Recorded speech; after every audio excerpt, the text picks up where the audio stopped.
We talked about it at the outset of the show, but I want to revisit it briefly with our next guest. BLM Brandon Johnson, he's the mayor of Chicago, don't you know? Big announcement yesterday. He introduced his new director of reentry, the city's director of reentry, the man who is going to be charged with facilitating ex-cons back into civil society. His name is Joseph Mapp. He is someone who served 26 years in prison for armed robbery and a killing that occurred alongside that armed robbery. His participation in that 26 years in prison. For the last 3 years, he's been at a church in Chicago serving as their director of reentry. I'd like a little bit more detail on him, but here's BLM Brandon. While Joseph will serve as the director of reentry, he will also be a part of a bigger picture to build a better, stronger, safer, more inclusive society here in our wonderful city. His work will directly align with our people's plan for community safety. Again, access to mental health services, affordable housing, vital support that's critical for the transformation of these women and men who deserve every bit of our love and in our investments. I have full confidence in him. I really do, and he's the right person for this job. Deserve is a strong word, but it's a sensible public policy if you have the personnel and the programs that can reduce recidivism. I agree with that, and we've mentioned many times before, because I don't know of a more successful program in the country than John Ponder's Hope for Prisoners in Clark County, Nevada. I've got a job for our next guest, or a idea for a job for our next guest in the Trump administration. I don't know if the Trump administration has the same idea or he'd be willing to take it, but it seems like he's ideally suited. And I don't like czar, but I'm going to use it just because that's the handle. The social services czar. Okay. Bob Woodson would be perfect to be our social services czar. And the reason, Bob, I say that is not because I want you to become a federal bureaucrat, but because I think you would be like what Tom Homan is to immigration on social services. You can do the vetting on who's real and who isn't at the community level around the country, particularly in big cities, but not limited to big cities, in a way that I don't think anybody else can. Well, I really appreciate the vote of confidence in that. That does concern me, though, that when it's fine to identify a certain principles, and I agree with what the mayor is saying in terms of the qualification and potential of such a person, but I'm not sure I trust him to make that judgment, given the other things that he's done. Yeah, exactly. I mean, well, this is why, it's fun to have the press conference, and so we're going to do these wonderful things on the front end, but then you need to find somebody that also pays attention to what happens in terms of the outputs, the consequences, the work product, and this is where we seem to fall down all over the place, all over the country. Yeah, because everything he has done up to this point has been hostile to the very principles he said he's standing for. He isn't listening to ordinary Americans. That's why they're calling him the worst mayor they've ever seen. Because every policy that he has put in place has been hostile to the interests of poor blacks, particularly in the issues of immigration, illegal immigrants. And so he has a credibility problem when it comes to making judgments about which strategies should work and which don't. I'm not so sure I trust him. Yeah, but why would he want to hurt his own people? That's what I keep wrestling with. Because it's not a matter of, I think it was Dietrich Bonhoeffer, he said one of the worst human phenomena to confront isn't malice, because you can confront malice with violence. It is folly. Mm-hmm. It is when people believe that what they're doing is helpful to the people that they are serving, when in fact it's injuring them with the helping hand. Foolishness is much more difficult. That's why, and so that's the problem.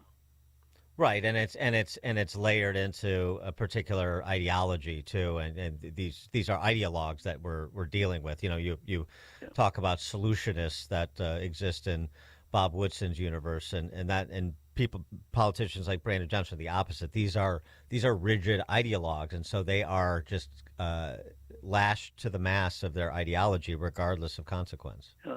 You got to understand that race is deeply emotional in the black community, the way the state of Israel is to Jews or abortion is to the religious right.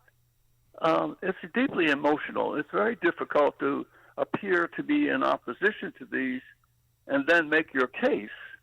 And so the Democrats have understood that for decades, and that's why they have exploited that passion, and they also generated a major contradiction that somehow voting for Democrats decade after decade will produce better outcomes for the least of these. And it has proved just the opposite. And the vote that you saw, that where 25% of black men or 20% of black men voted for Trump, and 30% of black independents, is an acknowledgement that that what is being promised has not been delivered on, and in fact, is that race prevents us from making progress.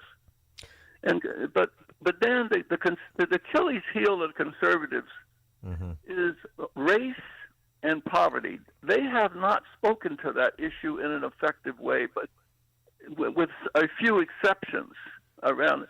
But they have an opportunity now to do so, because the black community has made it clear that it is more concerned about policies and practices that injure them than they are the ideology.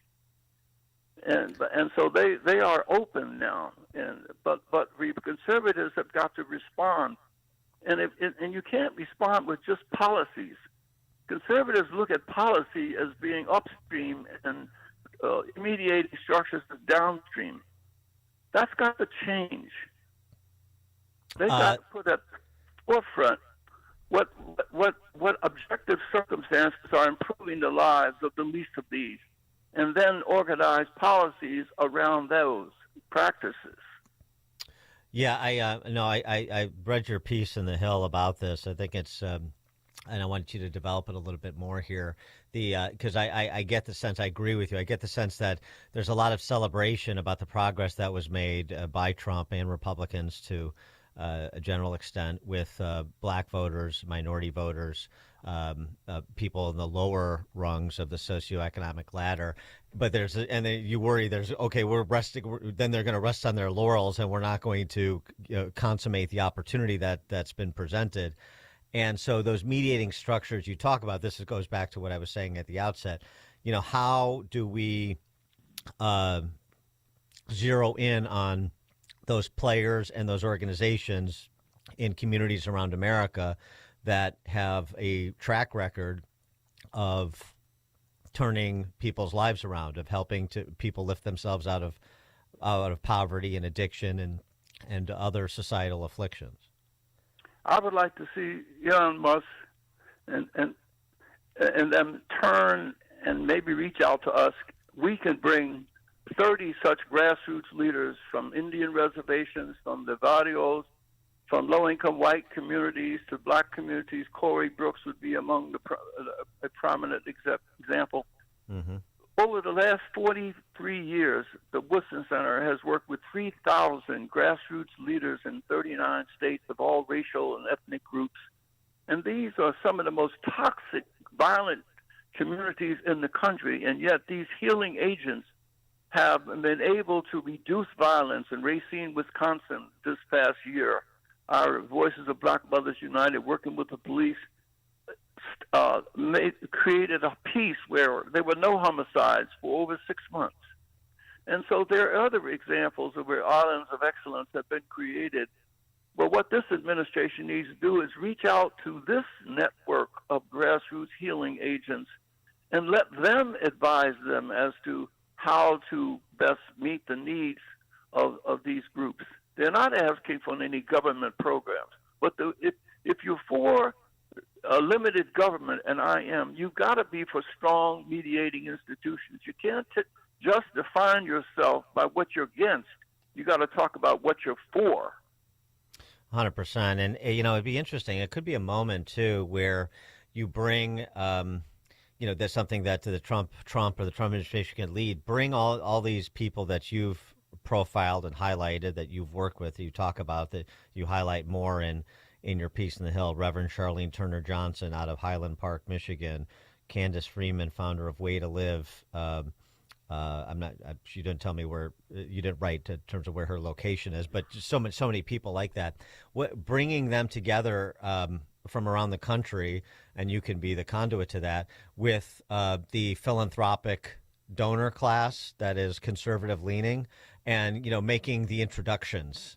Having everybody in a room, everybody getting 5 or 10 minutes at the lectern to present what they're doing and where they're doing it, and just do a couple of days. I mean, there's all these conservative summits all over the place, and a lot of them are just rah-rah rallies and the same old speakers, and they're not particularly interesting. This would maybe be something that could really be interesting and productive.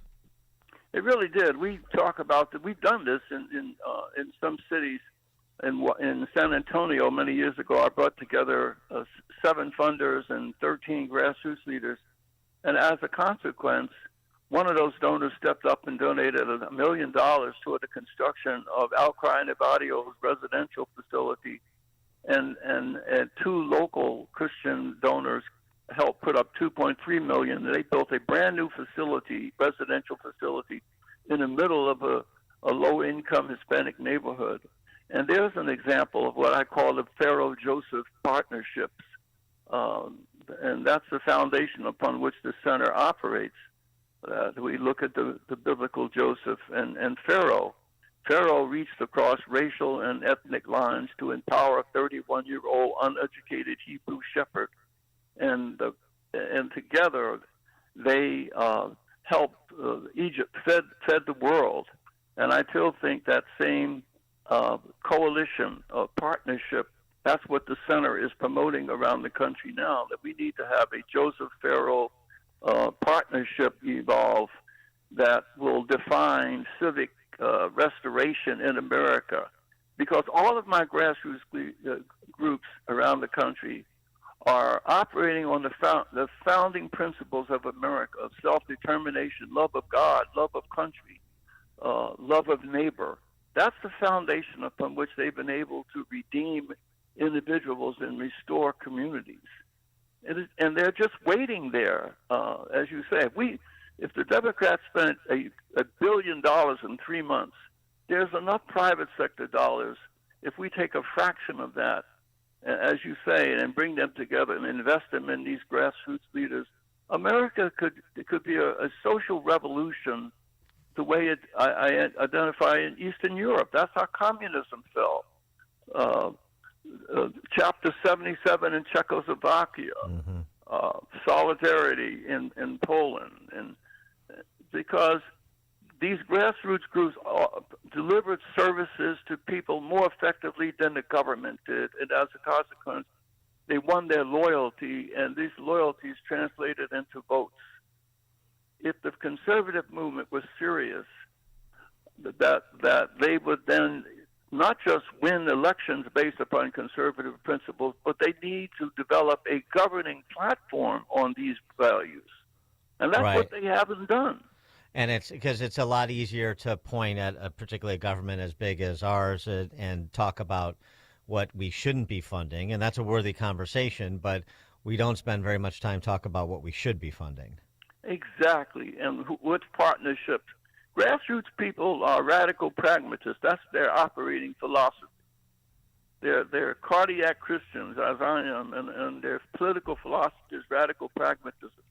If you're really serious about recruiting them, then demonstrate to them that you're willing to take steps to improve the quality of their life, and then they will reach and vote. Right now, the black community, these black men voted on a promise. The question is whether this administration will deliver on that promise, because right now it's just a promise. They didn't vote to be Republicans. They voted against the policies of the previous administration. I think it's important for Republicans not to forget that. They did not vote to be Republicans. They voted against Biden. And now the question is whether Republicans have the good sense to reach out now and build on this opportunity. I am very hopeful that Elon Musk and Thomas Swami have got the right foundation to do just that. and we stand ready to cooperate in any way we can. And President Trump, I mean, when he takes office, he has got to shut down the border. He has got to, and then he also has to. He campaigned on no tips, no taxes on tips and overtime too, and I think that's important for a lot of hardworking Americans. Exactly. These young people are more objective in their voting, and they know they've been scammed, as Malcolm X said. They've been scammed, hoodwinked, and bamboozled by the left. They know that the worst economic and social conditions have devolved in the past 50 years in cities run by liberal Democrats. If voting Democratic by blacks were the answer to their problems, then why haven't conditions improved? It could improve for the politicians. They leave. Maxine Waters lives in a $3 million mansion. The question is, how do you do that working as a congressman's salary? And Al Sharpton has $1,000 suit to his organization, spent $1 million on private jet jets flying all over the country to protest against capitalism. At least it wasn't climate change yet. Yeah. That'll be next. That's right. Maybe the jet has special filters on it. I'm sure. Ethanol based. That's what they're going to say. Bob Woodson, the Sultan of self-sufficiency. How do you like that? The Sultan of self-sufficiency. I like that. All right. Sultan of self-sufficiency. I didn't keep that. We're working on. Continuing to work on this. Bob Woodson, founder and president of the Woodson Center, author of A Pathway to American Renewal, Red, White, and Black, Volume 2. Pick it up, Bob. Thanks as always. Appreciate it. All right, my friends. Thank you. Yes. Have a wonderful Christmas, and thank you so much for joining us. And he joined us on our turnkey.pro answer line. This is Chicago's Morning Answer. Your show keeps me alive during the week. There's nobody I'd rather listen to between 5 and 9 in the morning than you guys. On AM 560, The Answer. Amy Jacobson and Dan Proft here, and we want to tell you about our 2024 Food for the